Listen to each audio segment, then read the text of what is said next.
परम शांति। सभी का स्वागत है, परम परम स्वागत है बापूजी की इस YouTube चैनल बापूजी दशरथ भाई पटेल में।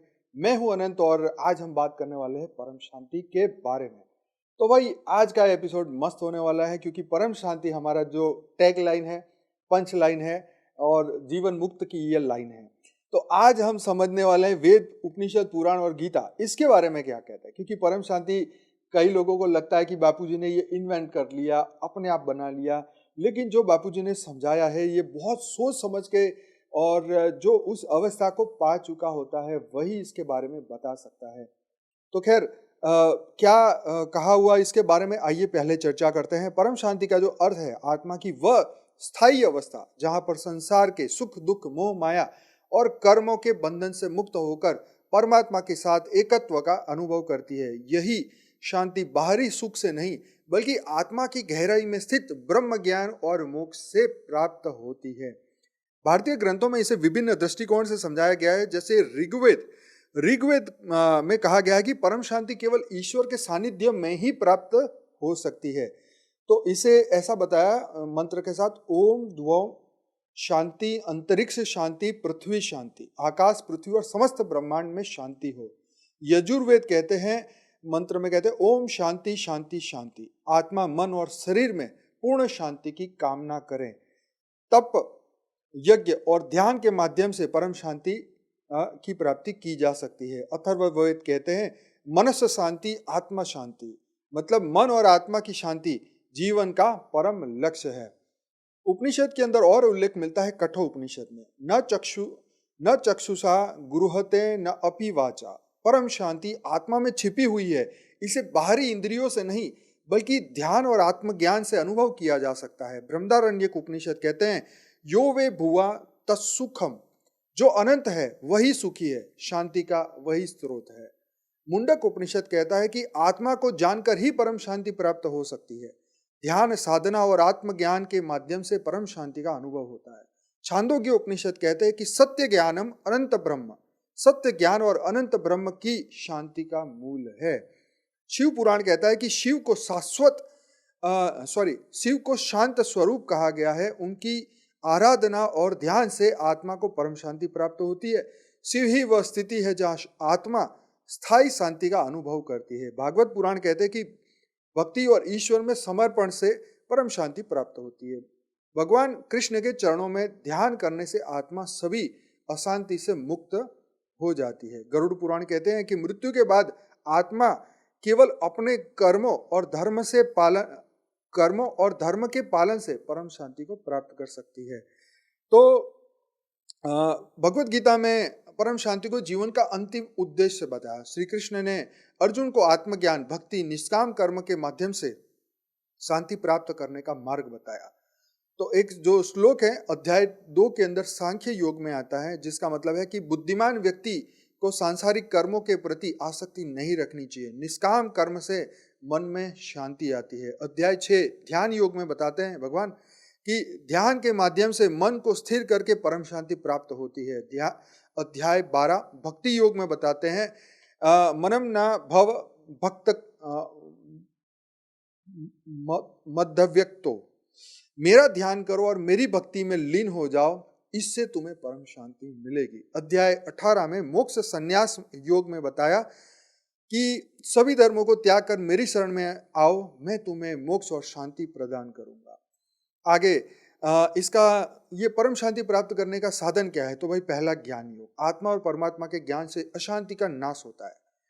तत्वमसि तुम वही हो का बोध आत्मा को परम शांति में ले जाता है। भक्ति योग, ईश्वर में पूर्ण समर्पण और भक्ति के माध्यम से आत्मा को शांति प्राप्त होती है। कर्म योग, निष्काम कर्म के द्वारा मन की अशांति को दूर किया जा सकता है। बिना फल की अपेक्षा के कर्म करने से व्यक्ति भीतर स्थिरता और शांति आती है उसके भीतर। ध्यान और प्राणायाम, जो मन को स्थिर और शुद्ध करके आत्मा को परम शांति की अवस्था में ले जाता है। तो वेद, उपनिषद, पुराण, भगवत गीता सभी ये सिखाते हैं कि परम शांति का जो मार्ग है आत्मा के सत्य स्वरूप को जानने, ध्यान, भक्ति और निष्काम कर्म में है।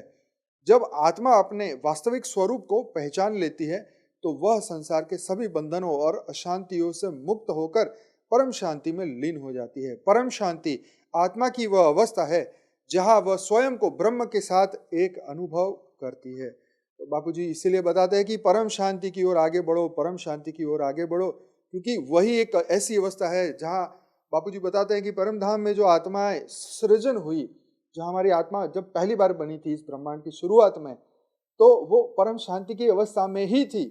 तो उस सिचुएशन को, उस क्षण को याद करो, वो हमारी मूल अवस्था है, बीज रूप अवस्था है, और इसी को याद करके आपको परम शांति प्राप्त होने वाली है, संसारिक चक्र से नहीं मिलने वाली। तो अब हम बात करने वाले हैं कि भाई परम शांति किन किन लोगों ने प्राप्त की है। क्या कोई शास्त्रों में भी वर्णन है कि सिर्फ बापूजी बोलते हैं और किसी ने प्राप्त नहीं की? तो देखो, आज मैं आपको बहुत बढ़िया बताने वाला हूं कि कौन से वो संत महात्मा है और जिनका उल्लेख वेद, उपनिषद, पुराण और गीता के अनुसार भी आता है। तो ध्यान से सुनिए बाकी के इस पार्ट को। तो जैसे ही आपने देखा कि परम शांति प्राप्त करना एक आत्मा की उच्चतम लक्ष्य है, इस मार्ग पर कई ऋषि मुनि संत महात्माओं ने ध्यान, साधना, ज्ञान और भक्ति के द्वारा परम शांति को प्राप्त किया है। तो आइए कौन कौन है और इनके बारे में जानते हैं। तो पहले ऋषि मुनि जो थे उसमें अत्रि ऋषि, भृगु ऋषि, वशिष्ठ, विश्वामित्र, जमदगी और कश्यप, इन सप्त ऋषियों ने यज्ञ, ज्ञान और तपस्या के माध्यम से परम शांति प्राप्त की। वेदों में इनके तप और आत्मज्ञान की महिमा गाई गई है। इन्हें ब्रह्म ज्ञान के ज्ञाता और धर्म के मार्गदर्शक माना जाता है। तो देखो, जो ब्रह्म ज्ञान है, जो आत्म स्वरूप का ये अनुभव है, ये परम शांति की ओर ही पहुंचाता है। ये अगर आपको स्थिति आ गई, ब्रह्म स्थिति में एकाकार हो गए, तो आपने परम शांति प्राप्त कर ली। ऋग्वेद में उन महापुरुषों का उल्लेख है जिन्होंने माया के बंधन से मुक्त होकर ब्रह्म ज्ञान के माध्यम से आत्मिक शांति को प्राप्त किया। याज्ञवल्क्य, अब उसके बारे में जानते हैं। तो बृहदारण्यक उपनिषद में ऋषि याज्ञवल्क्य ने आत्मा और ब्रह्म के ज्ञान के माध्यम से परम शांति को प्राप्त किया, जिन्होंने कहा सर्व खलविदम ब्रह्म, सब कुछ ब्रह्म है। नचिकेता ने कठोर उपनिषद में नचिकेता ने यमराज से ब्रह्म ज्ञान प्राप्त कर आत्मा और परमात्मा के एकत्व को समझा और परम शांति का अनुभव किया। गार्गी और मैत्रेय, इन महान नारियों ने आत्मज्ञान और ध्यान के माध्यम से ब्रह्म को समझा और शांति प्राप्त की। आत्मा अमर है, इसे जानने से ही मोक्ष संभव है। श्वेत केतु, तो छांदोग्य उपनिषद में श्वेत केतु ने अपने पिता उद्दालक से अद्वैत ज्ञान प्राप्त किया और परम शांति को प्राप्त किया।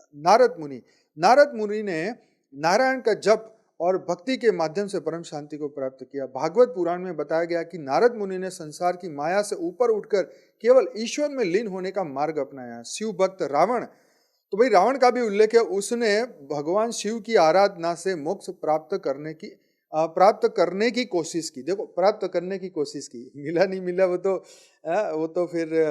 वो तो अंत में बताया कि रावण की जो आत्मा है वो राम में समा गई। तो उनको भी, क्योंकि भगवान के हाथों मृत्यु हुई है, तो ऐसे वैसे थोड़ी ना, तो मोक्ष तो मिल ही जाएगा। तो मार्कंडेय ऋषि, तो उन्होंने शिव की कृपा से अमरता और परम शांति की प्राप्ति की। ध्रुव और प्रहलाद, भगवत पुराण में ध्रुव और प्रहलाद ने भक्ति के माध्यम से ईश्वर का साक्षात्कार किया और परम शांति को प्राप्त किया। पराशर ऋषि ने ध्यान और यज्ञ के माध्यम से ब्रह्म ज्ञान को प्राप्त किया। अब भगवत गीता में परम शांति प्राप्त करने के लिए उनका भी नाम आता है, जिसमें अर्जुन ने कृष्ण के ज्ञान और भक्ति योग का अनुसरण कर माया और मोह से मुक्ति प्राप्त की। तो मेरा मोह नष्ट हो गया है और मैंने शांति प्राप्त कर ली है। तो जिसे कहता है मोह समाप्त स्मृतिर्लब्धा। तो इसलिए कहते हैं कि स्मृतिर्लब्धा, जो वो स्मृति हमारी जागृत हो जाए, जो हमारी थी। ये कोई बाहर की स्थिति नहीं है, हमारी खुद की ये अवस्था है, हमारी खुद की ये अवस्था है, ये कोई बाहर से मिलने वाली चीज नहीं है।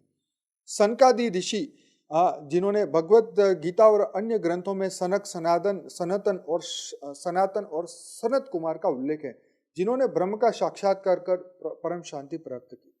तो ये किससे होगा? ध्यान, भक्ति, ज्ञान और कर्म कांड से हमें परम शांति की प्राप्ति होगी। जैसे बापूजी बताते हैं, जहाँ आत्मा और परमात्मा का साक्षात्कार किया जाता है। और भक्ति में जो है नारद, प्रहलाद और ध्रुव ने, भक्तों ने ईश्वर में पूर्ण समर्पण द्वारा ये परम शांति को प्राप्त किया। ज्ञान, याज्ञवल्क्य, श्वेत केतु और अन्य ऋषियों ने योग से परम शांति प्राप्त की। कर्म योग, अर्जुन ने गीता में कर्म योग का पालन करके आत्मा को शांत किया। तो ये आखिर में ये समझ में आता है कि परम शांति को प्राप्त करने वाले महापुरुष का उल्लेख वेद, उपनिषद, पुराण और गीता में भली भांति किया जाता है। इन संतों और ऋषियों ने ध्यान, भक्ति, ज्ञान और निष्काम कर्म के माध्यम से जीवन के अंतिम लक्ष्य मोक्ष को प्राप्त किया। परम शांति वह अवस्था है जहां आत्मा ब्रह्म के साथ एक हो जाती है और संसार के सभी बंधनों से मुक्त हो जाती है। तो इसीलिए बापूजी सबको परम शांति मंत्र देते हैं। तो बेहद के बेहद की परम परम परम महाशांति है, महाशांति है, महाशांति है। तो जरूर से इसके बारे में जानिए और परम शांति की अवस्था को पाइए। बापूजी के पूरे ज्ञान को सुनिए, हमारे साथ बने रहिए। डेली रात को 10 से 11 इस चैनल पर मैं लाइव मेडिटेशन कराता हूँ और 1250 से ज़्यादा एपिसोड हो चुके हैं और 10 से 11 रात को, और मॉर्निंग में सुबह 5:30 से 6:30 बजे परम शांति मोटिवेशन एंड मेडिटेशन की चैनल पर आप साक्षी के साथ जुड़ सकते हैं। और हमारे इस चैनल को सब्सक्राइब अभी करिए, अच्छा लगा है तो लाइक करिए, शेयर करिए, कमेंट करिए और जरूर से वीडियो को जरूर से हमारे साथ देखिए। फॉर द बिगिनर का प्लेलिस्ट देखिए। हमने एक कोर्स सेक्शन भी शुरू किया है जिसके अंदर अलग अलग सब्जेक्ट के कोर्स हमने जो वीडियो है वो उसमें सिलेक्ट किए हैं जो आपका समय बचाएंगे, क्योंकि 4000 वीडियोस हमारे इस यूट्यूब चैनल पर है। तो बने रहिए हमारे साथ और जुड़ते रहिए और विश्व में परम शांति हमारे साथ फैलाइए, ताकि विश्व के अंदर जो होने वाला है उन सबको शांति से डील कर सके, विश्व में शांति फैला सके। आप सभी दिव्य आत्माओं का बहुत बहुत धन्यवाद, दिल से धन्यवाद। बेहद की परम महाशांति।